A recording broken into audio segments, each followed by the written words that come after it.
नमस्कार, आप देख रहे हैं इंडिया न्यूज हरियाणा। मैं आपके साथ तरन्नुम जहां शेख। बुलेटिन की शुरुआत फटाफट अंदाज में।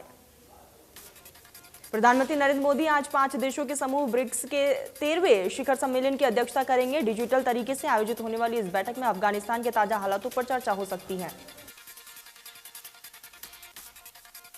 इस बैठक में रूसी राष्ट्रपति व्लादिमीर पुतिन, चीनी राष्ट्रपति शी जिनपिंग, दक्षिण अफ्रीका के राष्ट्रपति सिरिल रामाफोसा और ब्राजील के राष्ट्रपति जेयर बोल्सोनारो भी शामिल होंगे।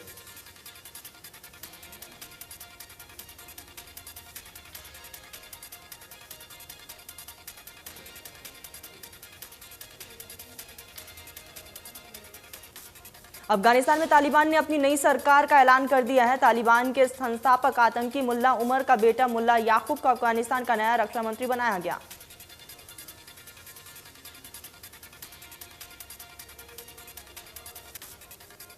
मुल्ला उमर, जो कि IC 814 हाईजैकिंग का मास्टरमाइंड था और इस हाईजैकिंग को पाकिस्तान की सैन्य खुफिया एजेंसी ISI का समर्थक हासिल हुआ था। केंद्र सरकार ने किसानों के लिए अहम फैसला लिया है। केंद्र ने साल 2022-23 के सीजन के लिए रबी की फसलों के MSP में बढ़ोतरी की है। कृषि कानूनों को लेकर किसानों द्वारा किए जा रहे आंदोलन के बीच ये फैसला सही है।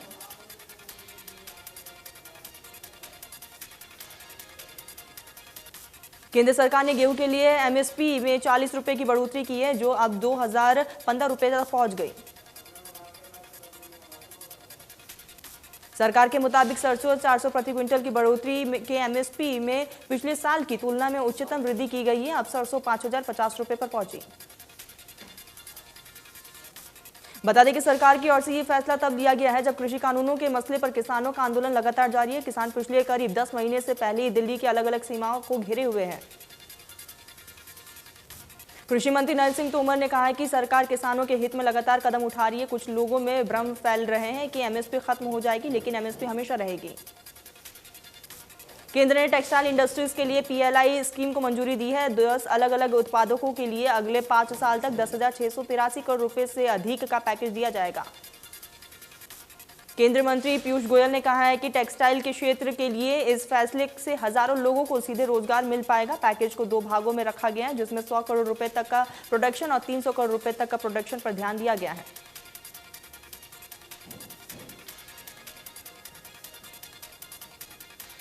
कृषि मंत्री JP दलाल ने कहा है कि सरकार किसानों के हित में लगातार काम कर रही है और फसलों की MSP को बढ़ाया जा रहा है, और जो कि किसान हैं और जो जागरूक लोग हैं उन्हें ये बात अच्छे से पता है। JP दलाल ने कहा है कि विपक्ष किसानों के कंधे पर अपना हित साधने में लगा हुआ है। किसानों की आड़ में असामाजिक तत्व काम कर रहे हैं। करनाल लाठीचार्ज के विरोध में किसानों का प्रदर्शन लगातार जारी है। किसानों और प्रशासन के बीच मंगलवार को हुई बेनतीजा बातचीत के बाद बुधवार की बैठक में भी कोई हल नहीं निकला। हरियाणा सरकार ने करनाल में किसानों के आंदोलन को देखते हुए गलत सूचना के प्रयासों को रोकने के लिए जिले में मोबाइल, इंटरनेट और SMS सेवाएं बंद की। करनाल में प्रशासन से बातचीत बेनतीजा रहने के बाद किसान सचिवालय के पास धरने पर बैठे। किसानों और प्रशासन के बीच लगातार बातचीत का दौर जारी। करनाल महापंचायत में कैबिनेट मंत्री मूलचंद शर्मा ने कहा है कि कई दलों के लोग किसान आंदोलन को हवा दे रहे हैं। महापंचायत भी पूरी तरह से राजनीति से प्रेरित है। गुरुग्राम में नगर निगम SC और मेयर टीम के बीच विवाद बढ़ता जा रहा है। SC के समर्थक में निगम अधिकारी और कर्मचारी हड़ताल पर है।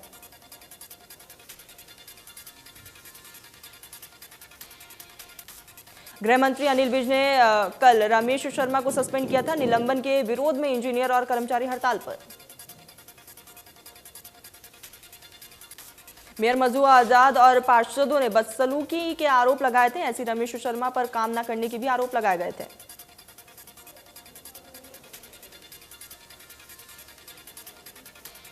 CM मनोहर लाल ने चंडीगढ़ में स्वच्छ भारत मिशन की स्टेट टास्क फोर्स की बैठक की अध्यक्षता की। उन्होंने कहा है कि स्वच्छ Bharat mission state task force की मीटिंग हर 3 महीने में जरूरी है, ताकि कार्यों की समीक्षा कर योजनाओं को सिरे चढ़ाया जा सके। उन्होंने जिला स्तरीय टास्क फोर्स गठित करने के निर्देश भी दिए और कहा है कि जिला स्तरीय टास्क फोर्स की मीटिंग हर महीने होनी चाहिए। मुख्यमंत्री ने स्टेट टास्क फोर्स की सदस्यों से फीडबैक भी ली। मुख्यमंत्री ने स्वच्छ भारत मिशन के तहत केंद्र और राज्य सरकार की तरफ से दिए जाने वाले फंड का सही उपयोग सुनिश्चित करने के निर्देश दिए। उन्होंने कहा है कि इसके लिए अधिकारी की जिम्मेदारी तय होगी। इसके साथ ही मुख्यमंत्री ने कहा है कि सामुदायिक शौचालय का निर्माण केवल उन्हीं स्थानों पर करवाया जाएगा जहां पर इसकी आवश्यकता हो। इनेलो सुप्रीमो ओपी चौटाला ने कहा कि प्रदेश में मौजूदा राजनीतिक हालात ठीक नहीं है। मंत्री और विधायक किसान आंदोलन के चलते अपनी हलके में नहीं जा सकते। किसान आंदोलन को लेकर भी उन्होंने कहा है कि इनेलो ही एक ऐसी पार्टी है जो किसान हितैषी पार्टी है। सरकार को किसान की बात माननी चाहिए। एलनाबाद चुनाव टलने पर उन्होंने कहा है कि सत्ताधारी दल डर की वजह से चुनाव कराने नहीं चाहती है, क्योंकि चुनाव होने के बाद इनेलो भारी बहुमत से जीत जाएगी और इसके बाद उनके विधायक पार्टी छोड़कर इनेलो में शामिल हो जाएंगे, जिससे सरकार गिर जाएगी और मध्यावधि चुनाव कराने पड़ेंगे। उन्होंने देश में तीसरी मोर्चा की जरूरत बताते हुए कहा है कि आज के दौर में बीजेपी और कांग्रेस को कोई नहीं चाहता, इसलिए तीसरा मोर्चा हर हाल में बनेगा। हरियाणा में इस बार 8वीं की परीक्षा हरियाणा विद्यालय शिक्षा बोर्ड लेगा। बोर्ड अध्यक्ष जगबीर सिंह ने बताया कि शिक्षा का अधिकार कानून में संशोधन के बाद यह फैसला लिया गया। जगबीर सिंह ने कहा कि 15 दिन में एनरोलमेंट और औपचारिकताएं पूरी कर ली जाएंगी। उन्होंने कहा है कि स्कूल में पौधा लगाने वालों को अतिरिक्त अंक मिलेंगे।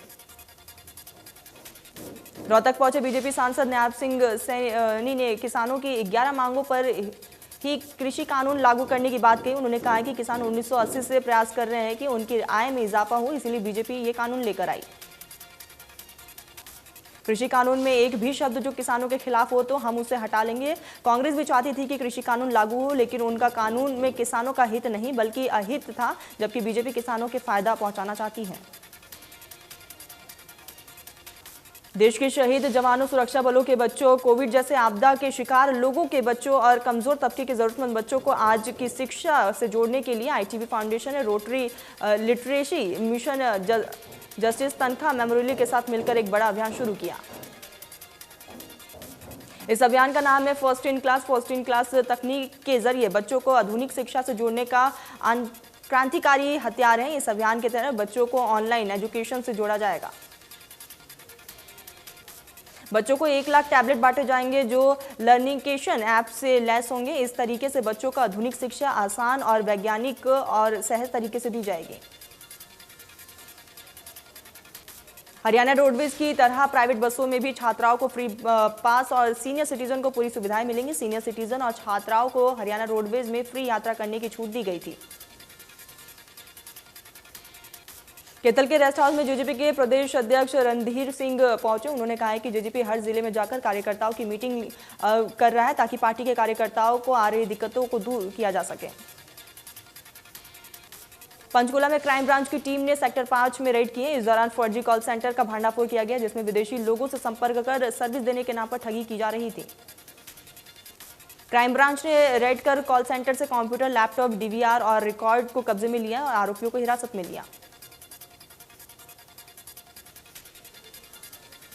फतेहाबाद के लघु सचिवालय में दुखद हादसा हो गया है। यहां चौकीदार करने वाले अधेड़ व्यक्ति की लघु सचिवालय की बिल्डिंग से गिरकर मौत।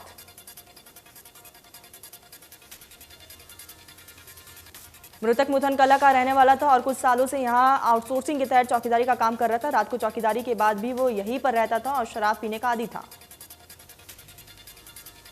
अक्सर वो बिल्डिंग के ऊपरी मंजिल तक जाकर निगरानी के लिए वहां पर जाता था। रात को भी ऐसा करते हुए तीसरी मंजिल से गिरने से उसकी मौत हो गई। भारत सरकार द्वारा रेलवे की परिस्थापियों को बेचे जाने के खिलाफ Northern Railway men's union Ambala की तीनों शाखाओं द्वारा अंबाला रेलवे स्टेशन पर एक विशाल जुलूस निकालकर मीटिंग का आयोजन किया गया। अंबाला रेलवे के ज्यादातर कर्मचारियों ने बैठक में हिस्सा लिया। मंडल सचिवालय CS बाजवा ने कहा है कि ये प्रदर्शन सरकार द्वारा किए जा रहे निजीकरण के खिलाफ। पंजाब के मुख्यमंत्री कैप्टन अमरिंदर सिंह ने टोक्यो पैरालंपिक विजेताओं और प्रतिभागियों के लिए डिनर का आयोजन किया। CM अरविंदर ने सभी के लिए लजीज व्यंजन बनवाए। डिनर का आयोजन मोहाली के सिसवा में सिंह के फार्म हाउस में हुआ है। रात्रि भोज में पटियाला के पारंपरिक व्यंजनों को बनवाया गया।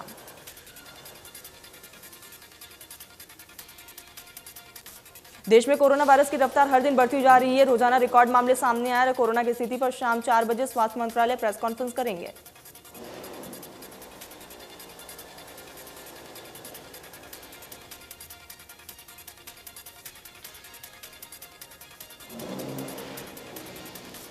देश में कोरोना का खतरा बरकरार। 24 घंटे में 43,000 से ज्यादा नए कोरोना के केस मिले। 339 कोरोना मरीज की जान गई है। 40,000 से भी ज्यादा मरीज ठीक हुए। महाराष्ट्र में 24 घंटे में कोरोना के 4,174 नए केस सामने आए। एक दिन में 86 मरीजों ने दम तोड़ दिया। महाराष्ट्र में अब भी 47,000 से ज्यादा एक्टिव केस। केरल में पिछले 24 घंटे में कोरोना के 30,000 से भी ज्यादा नए केस सामने आए। एक दिन में 181 मरीजों की मौत हुई है। केरल में अब भी 2 लाख से ज्यादा एक्टिव केस। दिल्ली में 24 घंटे में कोरोना के 41 नए केस सामने आए। एक दिन में 13 मरीज रिकवर हुए। दिल्ली में अब भी 414 केस एक्टिव है। प्रदेश में कम हो रहा कोरोना। पिछले 24 घंटे में कोरोना के 17 नए केस सामने। एक दिन में 32 मरीज रिकवर हुए। प्रदेश में एक्टिव केस 607।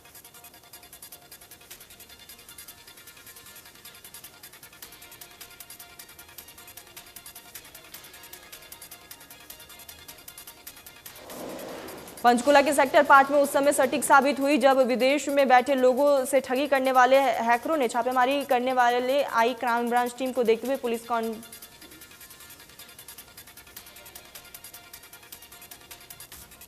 हैकर्स ने अपने आप को सही साबित करने के लिए डायल 112 पर कॉल करके उनके ऑफिस में कुछ हथियारबंद लुटेरे घुस गए जो लूट की वारदात को अंजाम देने के लिए आए थे।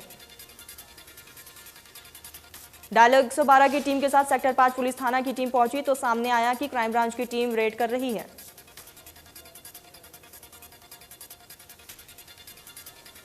केतल के सरकारी अस्पताल में हुए 70,88,000 घोटाले के मामले में नया मोड़ आया जिसमें आउटसोर्सिंग पॉलिसी के तहत कर्मचारी रखकर घोटाला किया गया था। विभाग के अतिरिक्त मुख्य सचिव राजीव अरोड़ा ने अस्पताल के प्रधान चिकित्सालय अधिकारी से भर्ती में सरकार को नई वित्तीय हानि की रिपोर्ट मांगी है, जिसके बाद पीएमओ टीम पर 10 साल पहले हुए घोटाले के मामले से संबंधित रिकॉर्ड खंगालने में जुटी हुई। वहीं इस मामले में तत्कालीन सिविल सर्जन डॉक्टर सुरेंद्र नैन को विभाग की तरफ से चार्जशीट किया गया। विभाग की बिना अनुमति के जिला अस्पताल का क्षेत्रफल 7,000 स्क्वायर फीट है के बजाय 9,000 स्क्वायर फीट दिखाकर पद निकालते हुए आउटसोर्सिंग में कर्मचारियों को पैसा लेकर नौकरी पर रखा गया था। हरियाणा रोडवेज संयुक्त कर्मचारी संघ की गोहाना में प्रदेश स्तरीय बैठक हुई। इस बैठक का उद्देश्य काफी समय से रोडवेज के कर्मचारियों की मांगों को लेकर चर्चा की गई। हरियाणा रोडवेज संयुक्त कर्मचारी संघ के राज्य प्रधान ने कहा है कि सरकार रोडवेज के कर्मचारियों की लंबित मांगों को लेकर फिर दोबारा से ज्ञापन देंगे। पलवल में युवती ने पुलिस में अपनी पति के खिलाफ शिकायत दर्ज की है। युवती का कहना है कि आरोपी ने खुद को अविवाहिता बताकर आर्य समाज मंदिर में शादी करने, शारीरिक संबंध बनाकर वीडियो वायरल करने की धमकी दी। आरोपी ने तीसरी शादी कर उसे जान से मारने की धमकी भी दी है। पुलिस ने पीड़िता की शिकायत पर पति सहित 5 आरोपियों के खिलाफ केस दर्ज किया। सोनीपत शहर के क्वार्टर बाजार में गहराई अतिक्रमण और अवैध कब्जे की समस्या का समाधान लगातार दूसरे दिन दुकानदारों ने खुद की अवैध कब्जे हटाने की प्रक्रिया जारी रखी। प्रशासन द्वारा बाजार में खींची गई पीली पट्टी के अंदर जो भी अवैध निर्माण हुए थे उन्हें तोड़ा गया। इस दौरान मलबे को हटाने के लिए ट्रैक्टर ट्रॉली का भी प्रबंध किया गया। शहर के कच्चे क्वार्टर बाजार में दुकानदारों द्वारा सड़क के दोनों किनारों पर कई फुट तक अवैध निर्माण और अतिक्रमण किया गया, जिसकी वजह से बाजार से 2 पहिया वाहन का निकलना मुश्किल है। पंजाब की इनकम टैक्स टीम सिरसा पहुंची और सब्जी मंडी स्थित न्यू नेहरा फ्रूट कंपनी के गोदाम में रेड किए। इस दौरान अधिकारियों ने केले और फ्रूट से संबंधित तमाम जानकारियां हासिल की। New Nehra fruit company Punjab और हरियाणा के कई शहरों में केला भेजने का काम करती है। इस दौरान टैक्स के कुछ गड़बड़ी होने की आशंका पर इनकम टैक्स विभाग ने ये कार्रवाई की। केतल के गांव में सालों पुरानी पानी निकासी की समस्या ने लोगों को अपने घर में जीना मुहाल कर रखा है। पानी की शिकायत से लोग बेहद ज्यादा परेशान हैं।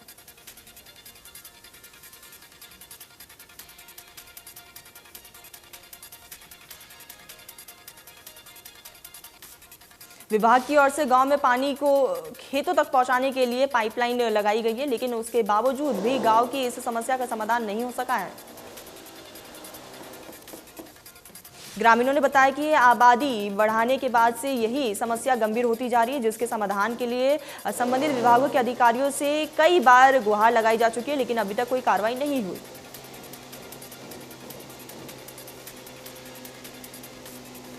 सोनीपत शहर के कच्चे क्वार्टर बाजार में गहराई अतिक्रमण और अवैध कब्जों की समस्या का समाधान निकलता जा रहा है। लगातार दूसरे दिन भी दुकानदारों ने खुद ही अवैध कब्जे हटाने की प्रक्रिया जारी रखी।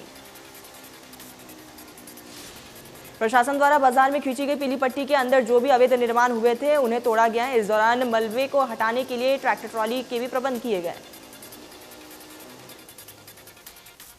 शहर के कच्चे क्वार्टर बाजार में दुकानदारों द्वारा सड़क के दोनों किनारों पर कई फुट तक अवैध निर्माण और अतिक्रमण किया गया था, जिसकी वजह से बाजार में दोपहिया वाहनों का आना मुश्किल हो गया था।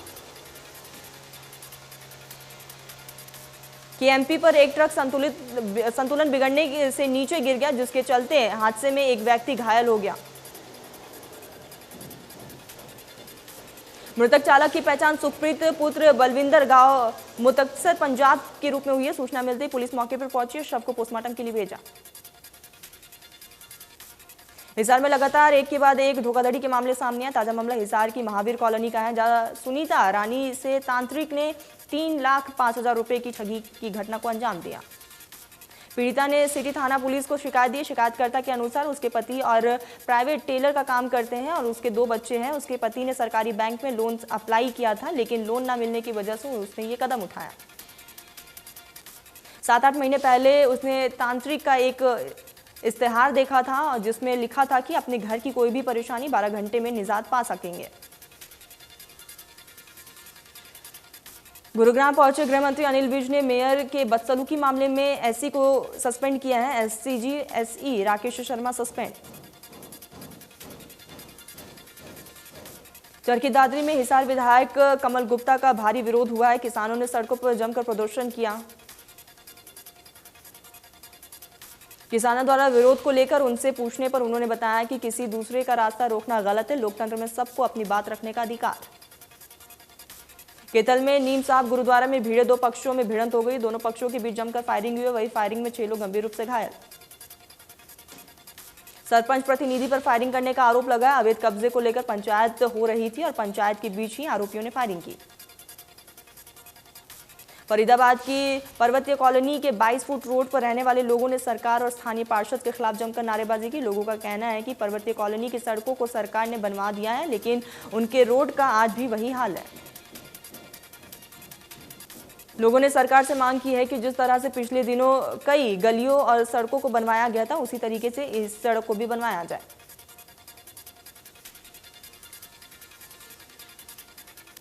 फरीदाबाद नगर निगम के कर्मचारियों ने वेतन न मिलने से विरोध प्रदर्शन किया है।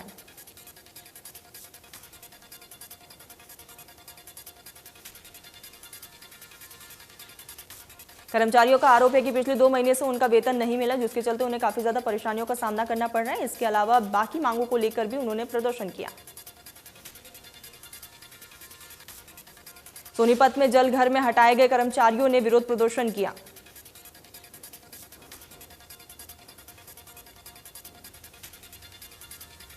कर्मचारियों ने ठेकेदार पर मनमानी का आरोप लगाया और मांग की है कि कर्मचारियों को वापस नौकरी पर रखा जाए, जिसके लिए ठेकेदार का कहना है कि नगर निगम ने उसे 40 लोग रखने का अनुमोदित किया।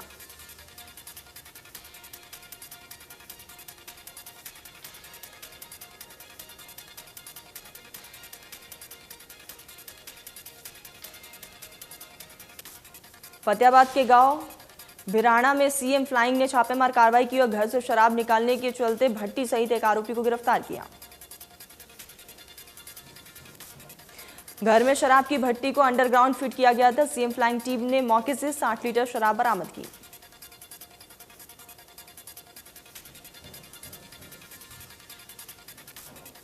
सिरसा में मारपीट का हैरान कर देने वाला मामला सामने आया है। मुकेश नामक एक युवक को करीब 25 लोगों ने पहले पीटा, तेजधार हथियार से हमला किया और बाद में उसे पीट कर चोरी कबूल करवाई और वीडियो बनाकर वायरल किया।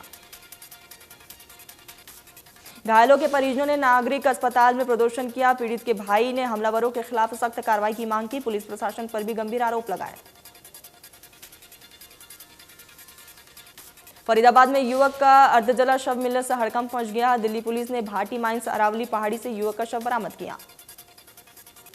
युवक 2 दिन पहले दोस्त की स्कूटी लेकर घर से निकला था। परिजनों ने युवक को कहीं छुपाने का शक जताया था।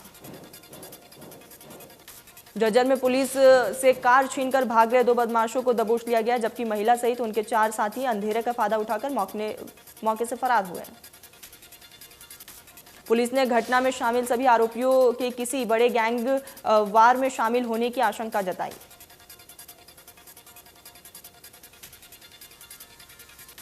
हरियाणा बॉक्सिंग संघ के बैनर तले भिवानी में हो रही राज्य स्तरीय सीनियर बॉक्सिंग प्रतियोगिता के तीसरे दिन खिलाड़ियों ने रिंग में मुख्य कदम दिखाया। इस प्रतियोगिता में राज्य भर के खिलाड़ियों ने हिस्सा लिया। कार्यक्रम का संचालन देखकर ओमवीर हुड्डा ने कहा है कि बॉक्सिंग में प्रदेश में प्रतिभाओं की कमी नहीं।